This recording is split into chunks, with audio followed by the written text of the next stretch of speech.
So, you're looking for a new SonicWall NSa appliance and you don't know which model to pick? Today is your lucky day. They are all here. First thing we'll do, take them out of their cardboard box and build a nice stack of all the NSa appliances. Of course, we'll move on to look at the unit on every single angles, right? We'll look at the front with the ports and SFPs, power supply in the back, rail kit, and so forth. Then we'll move on to the obvious. We'll look at numbers because those new NSa Gen 7 appliances are just screaming monsters compared to the previous one. So we'll also look at performance of the previous unit.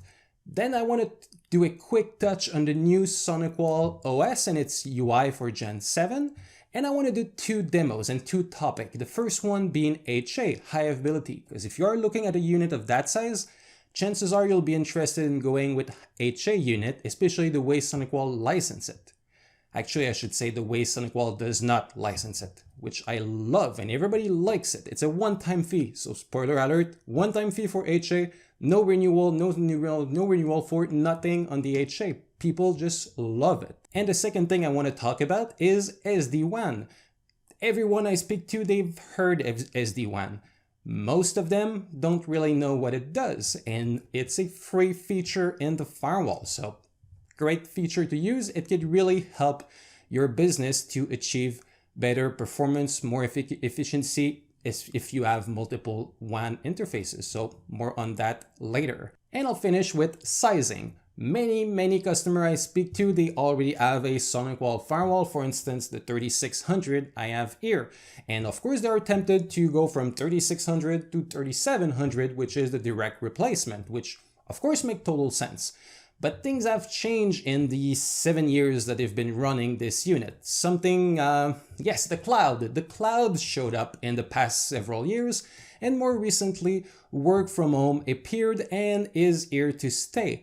So that means that you need to change the way you do things. So spoiler alert, I usually recommend to do one step down on the firewall so you save money on the firewall and you can buy other SonicWall product to come up at about the same pricing as you would have paid for the direct replacement unit, but end up with a better setup. So more on that later. Hi, I'm Jean-Pierre Talbot, SE for SonicWall in Canada, helping customer and reseller get the most out of their network security solution. If you're new here, make sure you hit the subscribe button so you don't miss out on upcoming videos. And all the link to the content I'll mention will be in the description box down below. So let's open a lot of boxes.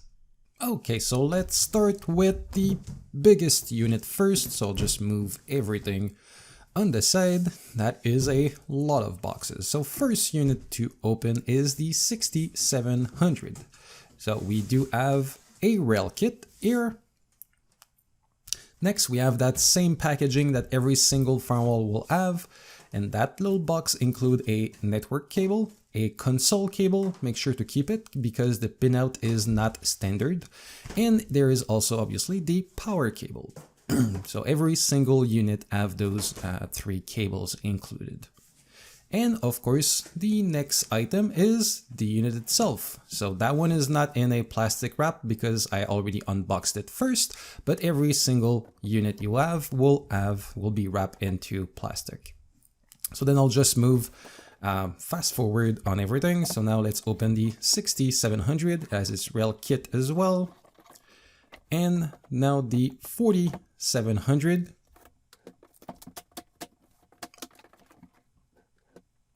I haven't used anything specific to open this box, just a standard little knife on this time. And we have, of course, 4700 as its rail kit as well. 3700, no rail kit, but this standard 3 cables comes with it as well. And the 2700 to finish. And now let's look at this nice stack of firewall on every single angle. Starting with the front, as you can see, the top firewall is the smallest unit, the NSa2700, and we're making our way down to the biggest unit, the NSa6700. On the far left, we do see of course, the model designation. Then you do have a off-band management port if you ever want to use it. Then we do have a series of LEDs that are the exact same LEDs on every single unit, and I like to point your attention to the last two LEDs, which are the status of both power supplies, because every single unit in the NSa series can be dual power supply. Then we do have a network connector on top of two USB ports. That network connector is actually the console connector. Then we'll move to the center of the units, where we do have all the SFP modules. So starting with the NSa2700, we do have 3 SFPs that can go from 1 gig to 10 gig. Then the 3700 has a set of 4 SFPs that go from 1 gig to 5 gig, and a set of 6 SFPs that go from 1 gig up to 10 gig. The NSa4700 has that exact same set of 6 SFPs that can go up to 10 gig, and so is the 6700, but that unit on top of those 6 SFPs also have 2 copper connector that can go up to 10 gig. And that small little icon you see there, it is a kind of a fail-safe or fail-open. So what it is actually is an option you can enable because it's disabled by default, but you can turn on a feature where, in the case of the 5700, port 24 and 25 will have a mechanical contact in the event where the firewall goes off. So it is again disabled by default, so don't be shy. You can use port 24 and 25. They are 10 gig ports and they will act just like any standard port. But if you do turn on a specific feature, it will create a mechanical contact between those two ports in the event where the firewall goes off. And finally, moving to the 6700, we do have, starting from the right, 4 copper connectors that can go up to 10 gig, and as you can see, we do have that small little icon and that LED for port 18 and 19, and again, that fail-safe mechanical contact thing is not enabled by default, so that gives you 4 ports, copper ports that can go up to 10 gig. Then we do have 4 SFPs that can go up to 10 gig. Then we do have 8 SFPs that can go up to 25 gig and a pair of 2 SFPs that can go up to 40 gig worth of throughput. And moving on the far left with the standard 1 gig ports. As you can see, the 2700 has 16 of those standard 1 gig port. The 3700, 4700, and 5700, all 3 have 24 standard 1 gig port. And the 6700 has 16 of those 1 gig standard copper ports. Moving to the side, as you can see, the metal casing of the NSa2700 and 3700 is the same metal casing and of course have the same depth in your rack. And the 4700, 5700, and 6700 share the same metal casing, and those 3 units comes with a rail kit.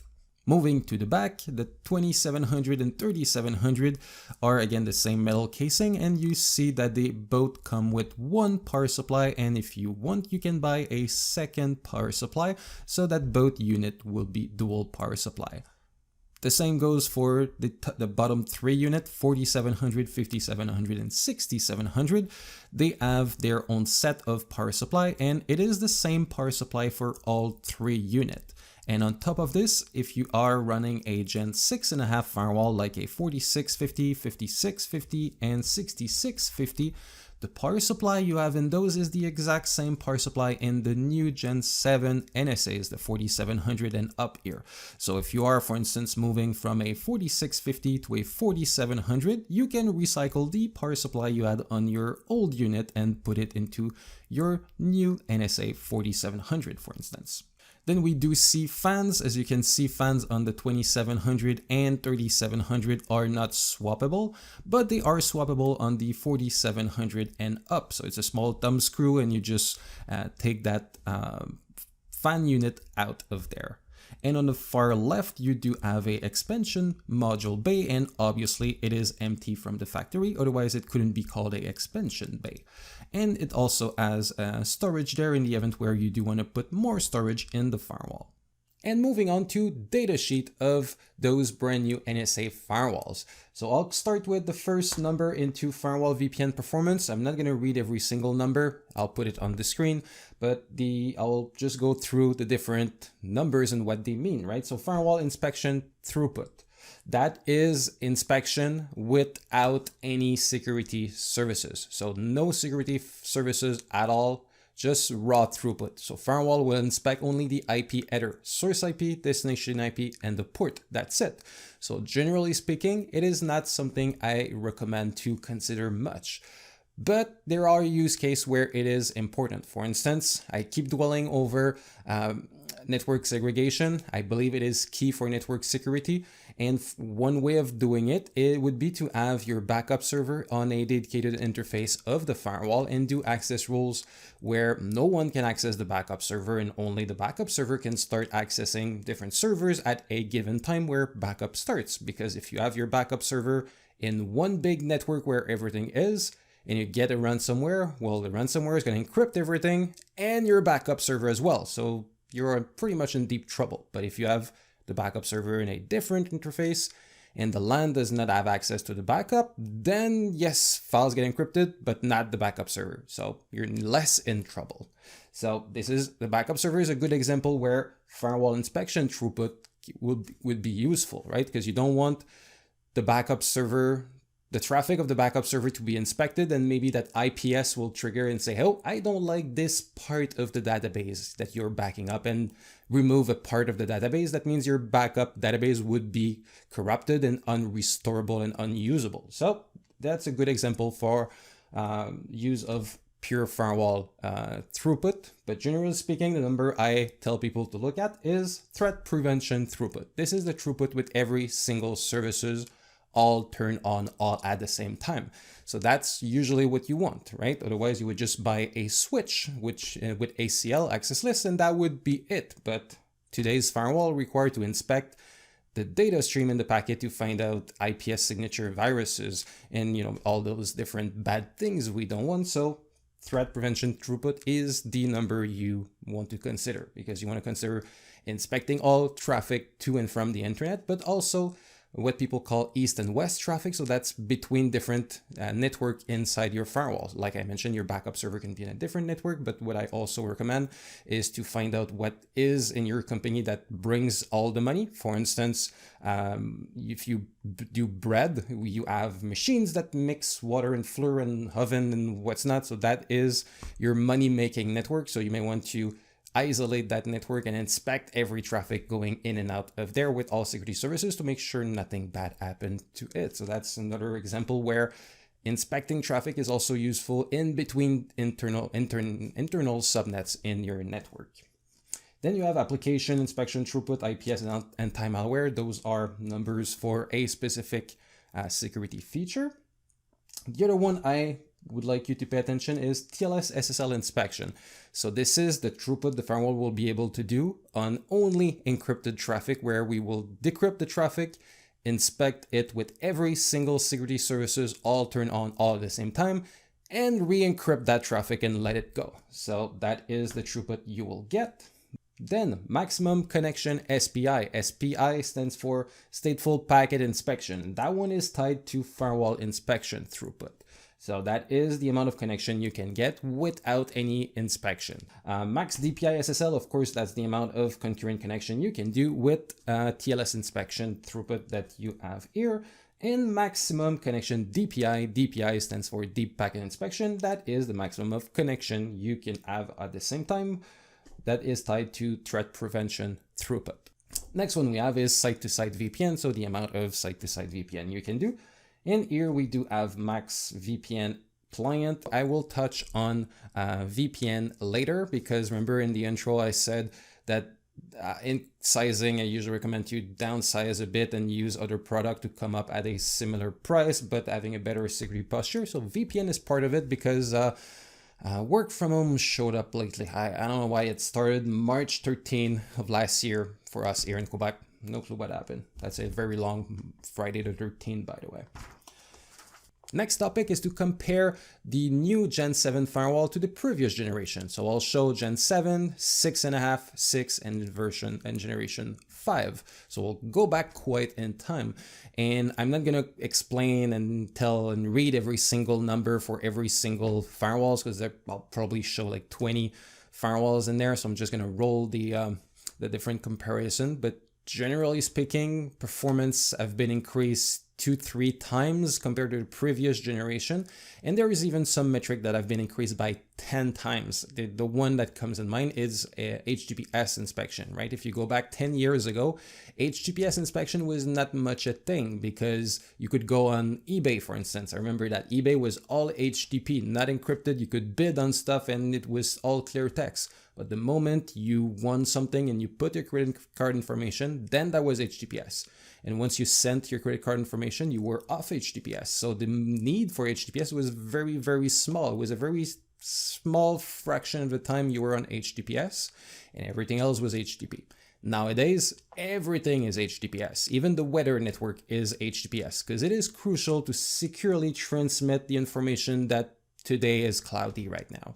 So, it went from nothing to everything. So of course you will see HTTPS numbers from our Gen 5 and Gen 6 to be quite low compared to what they are today. And to be honest, I will talk sizing in a minute. All my sizing, I do it on HTTPS because it is crucial to inspect HTTPS traffic. Otherwise, all the great security features you have are quite useless because you don't decrypt HTTPS. So all web traffic you have doesn't get inspected. And now let's briefly touch on the UI of the new Gen 7 firewall. I really do like it. First, it is much more beautiful. Doesn't bring any value more than being candy to my eyes. But generally speaking, I also like it because the information I'm looking for is much easier to find. So for instance, the previous generation of firewall, when you were connecting in the UI, it was telling you, here's a serial number and expiration date of your firewall, which was not very useful. Now, when you connect to the firewall, it communicates a lot more. First, it's going to tell you at the far right, latest threat and different IT news and things like this. It will tell you the different services, what have they found, what is the top threat that have been found in your network, the top application being used, the top users using bandwidth. So it will give you plenty of information about what's going on in your network. And I just love it. Then I feel the menu are reorganized to be for things to be easier to find, right? One example that come in mind is DHCP. Before we had a DHCP menu and everything was in one page. So you kind of had to scroll down to find what you wanted. Now the DHCP stuff like DHCP lease and DHCP scope are in different tabs. So it is easier to find out what you need. You just, oh, I want my DHCP leases. I want to find out what device have just got a new IP. So you just go in DHCP lease and you, oh, here it is. There's a tab for it and everything is there. So I find it much more convenient and just easier to find the different things I'm looking for. So just really like that new UI. And now let's move to the demo and talk I wanted to have about two key features. The first one is high availability and the second one is SD-WAN. So we'll start with HA. I trust if you are looking for a NSa appliance, you're not a mom and pop shop of 5 users, right? You are a company of at least, I would say 100 users or hundreds of users or even a few thousand users. So company of that size, they usually ensure that they don't have single point of failure in their network, because if one network equipment or a server or the firewall goes down, it has huge financial impact for such organization. So usually people are considering the HA, and I really love the way SonicWall doesn't license, a lack of licensing for HA, because many of SonicWall competitors will have you pay the security bundle twice, one on the main unit, one bundle on the HA unit, which double your renewal cost every year. Some will ask you to just pay support on the HA unit, and SonicWall doesn't ask a thing. You buy the HA unit at a heavily discounted price, and that's your one-time fee to be HA. Your ongoing cost every year is not going to be different, HA or not. So it's a one-time fee, lasts for the 5 or 7 years you want to keep your firewall set up. So people just love it. And here I want to do a quick demo of HA. It's a video I've done in the past, so I'll put the link in the description box down below. I have an overview video of HA and I have one on how to set it up, a technical video. So here in that brief overview of the video, you will hear some audio. So that is audio, VoIP audio going through the stack of 2 firewalls, and I'll do it with a stack of switches. So 2 switches that are stacked, and you'll see me pulling cables, and you'll see that we'll do port failover, that will do HA failover, and pay attention to the music. In some points, music just doesn't drop. You will barely hear a glitch of the audio. That means that even if there is a failover, it is a stateful failover. The call doesn't drop. It keeps going. It just use a different port, a different switch, a different firewall. And sometimes the worst case, I think it just dropped for like a second or two. So I'll just play that video. We lost audio for like a fraction of a second. And now I'll start pulling cables on the firewall. Again, half a second, not even. That generates a port failover. So we'll pull that cable now. So again, split of a second. That generates a firewall failover.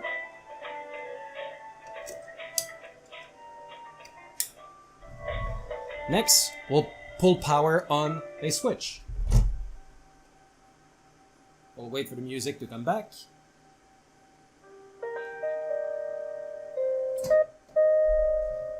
Again, split of a second, lose of audio. We'll pull power on the active firewall, which is now this one.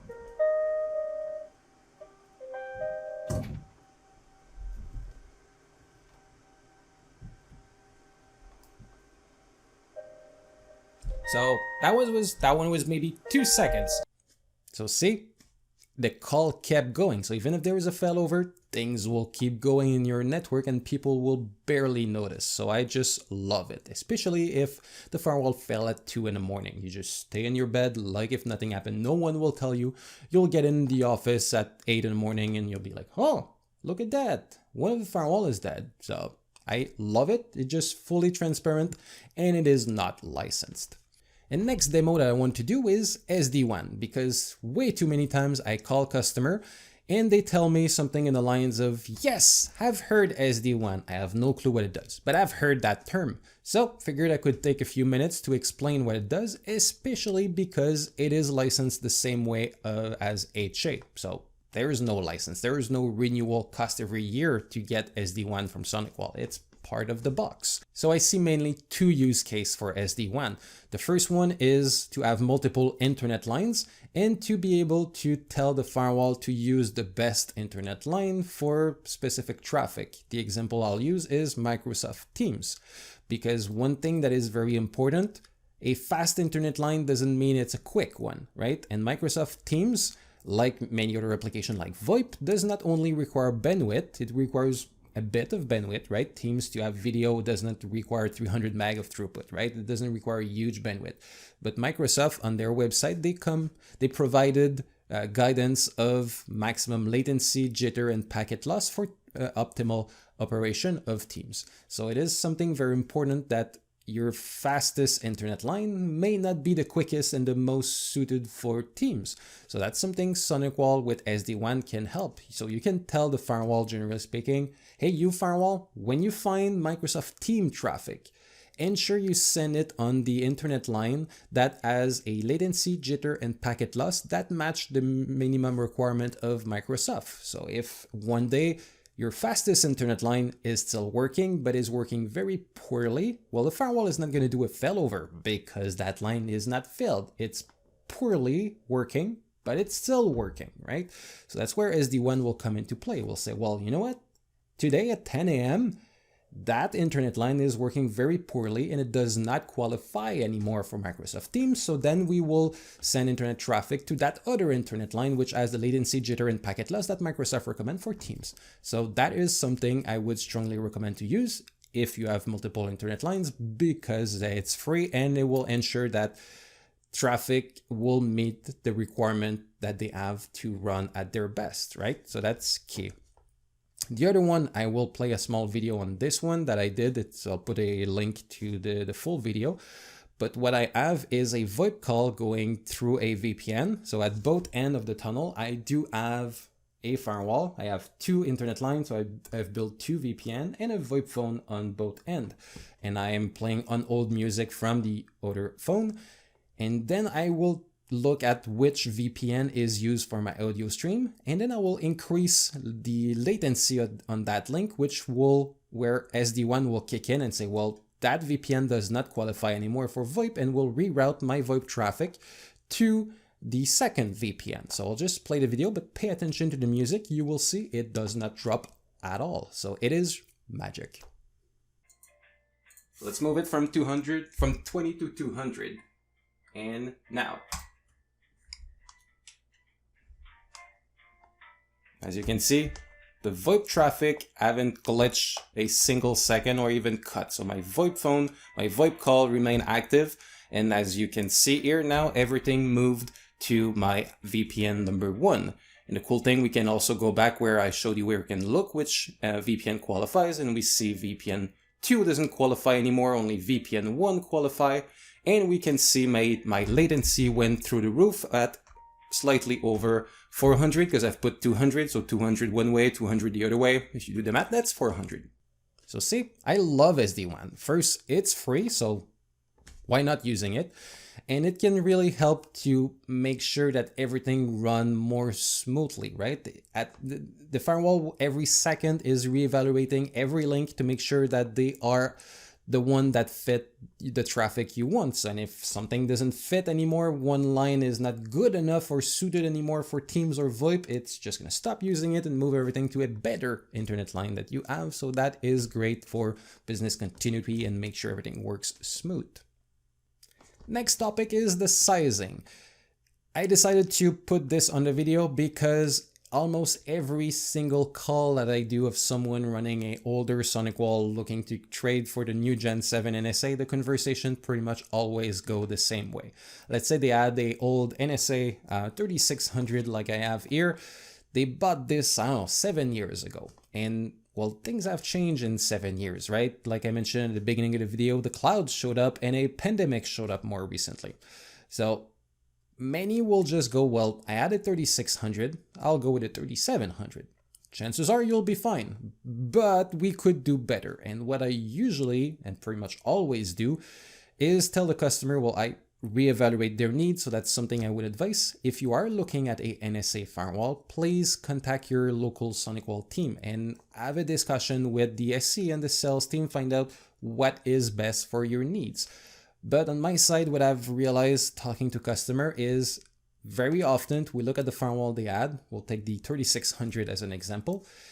Direct replacement is the 3700, but we realize that life have changed, right? Before everything was on-prem, their email server was on-prem and different things like this. And now they move stuff to the cloud. So now the firewall will not receive 250,000 of burst of spam coming in that it will need to digest. It's not going to come to the firewall that goes in the cloud. So less load on the firewall regarding this. And also people now start working from home. So people connect VPN to the firewall. So what I usually tell people is, you know what? There is less load because on the firewall due to cloud stuff, you increase the load a bit due to VPN.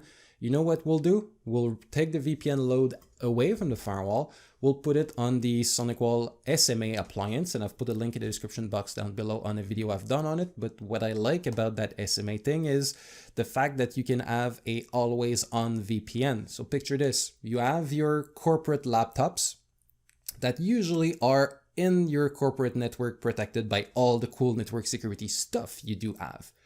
But now they go home. And when they're home, they're behind a Linksys or any security less thing, right? Small home grade router or ISP router, those don't offer the same security level as business grade firewalls. So those device, those laptops, when they are home, they're not connected VPN, they can manage to get ransomware and other bad stuff. And the next day they connect VPN to the office and bring all the bad stuff in your network. So that's pretty bad, where the SMA have the option to have a always on VPN. So the user doesn't have a choice. The VPN starts on its own. So there is nothing they can do. All the VPN traffic is forced through the VPN, even if they want to go to Facebook, YouTube, everything, it's like if they were in the office. So security wise, it's much better because again, they are physically anywhere they want, but virtually they are always in the office. So you improve your security posture by moving VPN away from the firewall and moving them to a dedicated VPN appliance. So that allows to go with a smaller model. So in my example, the customer having a 3600, most of the time I tell them, you know what? You have a 3600, direct replacement would be 3700. We'll save money on the firewall. We'll go with a 2700. It has all the exact same feature, just a little bit less horsepower. And we'll put the SMA. The price of the SMA and the price decrease between both firewall is kind of the same. At the end, you will end up with a very similar price, but security-wise will be much better. So that's something we do very frequently. And also when emails are in the cloud, well, often we just tell people go with the SonicWall Cloud Application Security. So stuff that the firewall were able to do, like the anti-spam or look for viruses and emails coming in, the firewall doesn't do them anymore. So you still need something somewhere to do that. So if your emails are in the Google Suite or into Office 365, then you can go with SonicWall Cloud Application Security, which will run all the anti-spam stuff that you have in antivirus that you expect from any email solution. But it will also do your OneDrive and SharePoint and look for malware and login anomaly or behavior anomaly, like, hey, someone have been sending 200 files out of your OneDrive, like, oh, maybe I should look into this, right? So those are things that this solution can do. So the point is that 7 years ago, that customer had a 3600 and IT was done this way. The cloud didn't exist and everybody was coming in the office. But 7 years later, today, the cloud is very present. So you still need to secure your cloud stuff, and people work from home more. So you cannot do the same thing you were doing back then, because the reality of back then is not the same as today. So that's why pretty much all the calls I do with customer when we talk about the new firewall to put them in new model, we put a lower model because the firewall is not heavily used as much. And we move some of the weight to the SMA to get a always on VPN, for instance, which provide a much better security posture. And we also go with the cloud application security. Of course, the cloud application security has its price as well, which will at the end increase. Going with a lower model is not going to offset the price of cloud application security, but it's still something I strongly encourage people to go with. So I'll put the models here with the different numbers I would suggest. And of course, that is again a one-size-fits-all rule of thumb, and maybe you don't fit in there. So again, please get your SonicWall team involved. If you don't know who they are, you can speak to your reseller and ask them to put you in touch with the local SEs. And if you don't have a reseller, you have no clue where to go, and I'm the first person you see working for SonicWall, well, email me. I'll be more than happy to introduce you to the local SonicWall SE that will be able to have a call with you and find out, okay, you have 400 users, you have this, that VPN, this and that. So the NSA, I don't know, 47 or 5700 will be the box for you. And maybe you should consider that product as well to help with, for instance, your work from home or your cloud security, or maybe a NSV virtual firewall for your stuff you have in Azure or AWS. So that's the type of discussion you'll be able to have someone from SonicWall to go over your needs and be able to tell you, yep, that's the firewall you need. You should consider this, and that maybe as well. So again, here is the different numbers that I would kind of recommend per firewall. That is, again, a guidance based on DPI SSL, so inspection of HTTPS traffic and the capabilities of each models. And finally, licensing. There are different packages of license you can buy your firewall with, which I will show on the screen, but my two favorite ones are the Essential and the Advanced. So if you do have only one firewall or maybe two firewalls, not considering HA, one or two location with firewalls, I believe the Essential is the way to go. It gives you every single security features that the firewall have. So you do have the IPS, the content filtering, the antivirus, GeoIP, and also all the sandboxing to prevent ransomware. That's usually what you recommend people to go with. If you do run into multiple locations, you have 10, 15, 20 firewalls, and you would like a centralized management interface where you can do changes in bulk and decide, you know what, today we're blocking Facebook, and you don't have to do it 15 times because you have 15 locations. You do it once and you push it to every location. That is done with NSM. I'll put a video in the description box down below, but I strongly suggest you go with the advanced package, which give you everything the Essential has, on top of having the NSM Basic, which give you all the management features where you can manage stuff in bulk, zero touch, where you can just ship firewall and they will just show up automatically in your centralized management interface. And it also has very basic reporting. So it's a 7-day high-level overview of reporting. So that is usually the 2 packages I recommend people to go with. On that, thank you so much for watching. And again, if you have any questions, please feel free to reach out. Otherwise, see you in the next one.